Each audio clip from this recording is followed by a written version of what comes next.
अब बात सहारनपुर से। पुलिस को मिली बड़ी शानदार सफलता।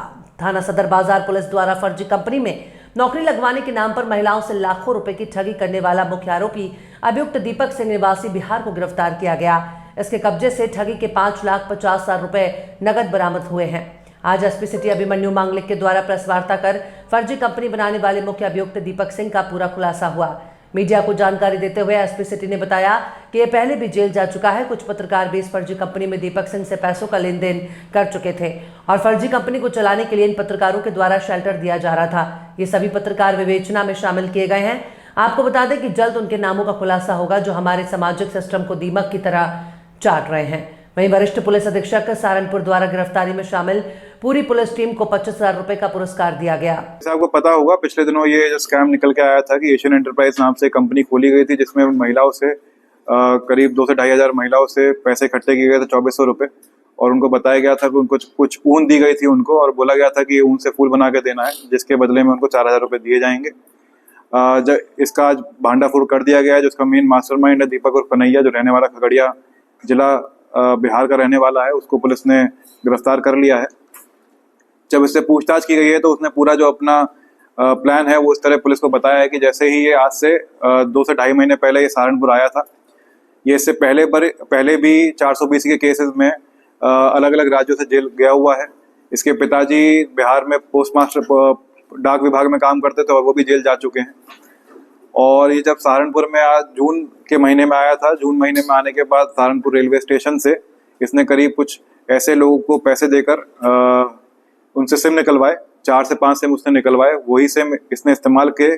उसके बाद ये करीब वहाँ पे कैब ड्राइवर को लेकर, टैक्सी लेकर 2 से 3 दिन पूरे सहारनपुर में घूमा है। वहाँ पे उसने अलग अलग जगह स्टडी करी है, कौन से ऑफिस सूट करेंगे इसको, कहाँ कहीं ऑफिस बना सकता है। उसके बाद फाइनली इसने एक प्रॉपर्टी रहने के लिए पैरामाउंट में रेंट करी।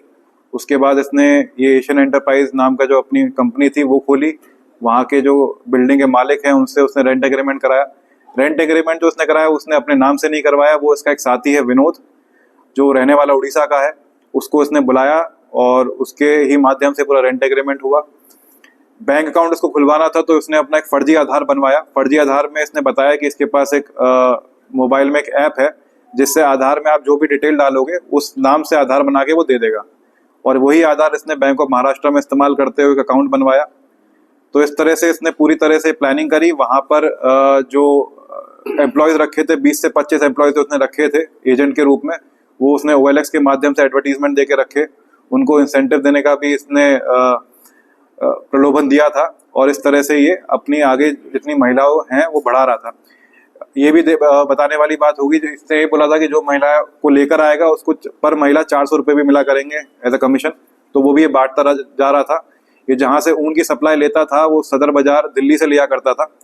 वहाँ के जो वेंडर्स हैं जो जिससे खरीदता था उनके अकाउंट में भी ये अपने अकाउंट से पैसा नहीं डालते हुए महिलाओं से ही पेटीएम करवाता था डायरेक्टली, जिससे कहीं भी ये पेपर ट्रेल में ना फंस सके, बैंक का इसका रिकॉर्ड ना आ पाए। तो इस तरह से पूरा शातिर गिरोह इसने चला के ये करीब यहाँ से 24 से 25 लाख की इसने जो नेट अमाउंट है ये यहाँ से लेकर फरार हो गया था। उसके बाद जब फरार हुआ इसने कुछ दिन अपने बिहार और बंगाल में भी काटे, जिसमें इसने पैसे जो पिछले उसने उधार ले रखे थे साहूकारों से वो उसने उधार चुकाए, और कुछ जगह इसने पैसे अपने सहयोगी को भी दे रखे हैं। जैसे जो मैंने बताया आपको, जो विनोद जिसके माध्यम से रेंट एग्रीमेंट कराया था उसको भी कुछ पैसे दे रखे हैं। यहाँ पर भी हमें पता चला है कि कुछ पत्रकार इसके टच में थे जिन्होंने इसको ये प्रॉमिस किया था कि ये तो इसका नाम उजागर नहीं होने देंगे, या पुलिस से या बाकी प्रशासन से इसके जो स्कीम है उसका मैनेजमेंट करवा देंगे। तो उसके भी पैसे इसने कुछ पत्रकारों को यहाँ पे दिए हैं, जिसमें अभी विवेचना प्रचलित है। सर, क्या कुछ नाम भी उन पत्रकारों के सामने है जो पत्रकार हैं इसमें? अभी जैसे मैंने आपको बताया विवेचना प्रचलित है। गोपनीयता की वजह से अभी तक नाम डिस्क्लोज नहीं करे जा रहे, लेकिन जैसे ही हमें हार्ड एविडेंसेस मिलेंगे उनके पत्रकारों के विरुद्ध तो हम नाम डिस्क्लोज करेंगे। आज बरामदगी क्या हुई है? जी, आज बरामदगी करीब कुछ 5.5-6 लाख रुपए की बरामदगी हुई है इससे, और इससे पहले भी जो इससे पहले अभी गया था इसके सहयोगी, उससे भी कुछ बरामदगी हुई थी, और कुछ बैंक में भी हमने पैसा फ्रीज कर रखा है। टोटल 10 से 11 लाख की इसमें अभी तक बरामदगी हो चुकी है पूरे केस में। किस प्रकार से महिलाओं को ट्रेस किया जा रहा है जिनके पैसे जो है रिकवरी की जो वापस की जा सकते हैं? जी, कुछ जब हमने इनके ऑफिसेस को सीज किया था तो हमने जब वहाँ पे देखे थे तो कुछ रिकॉर्ड्स मिले हैं, और जो एम्प्लॉयज इनके यहाँ काम करते थे उनसे भी पूछताछ की जा रही है। तो एक पूरा डेटा बन रहा है। 2 से 2,500 जो महिलाएं हैं जिन्होंने पैसे जमा करवाए थे, कुछ जो बैंक में आए थे वो बैंक अकाउंट के माध्यम से ट्रेस किए जा रहे हैं।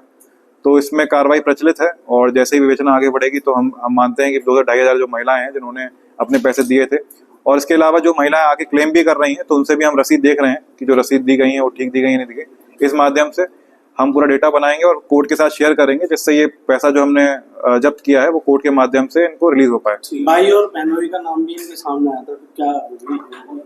जी वही मैंने आपको बताया, ये कुछ इनके सहयोगी हैं जिन्होंने चाहे इनको छुपाने में सह दी है या इनके पैसों को ठिकाने में सह दी है। तो जैसे जैसे विवेचना चलेगी, जिसका रूल सामने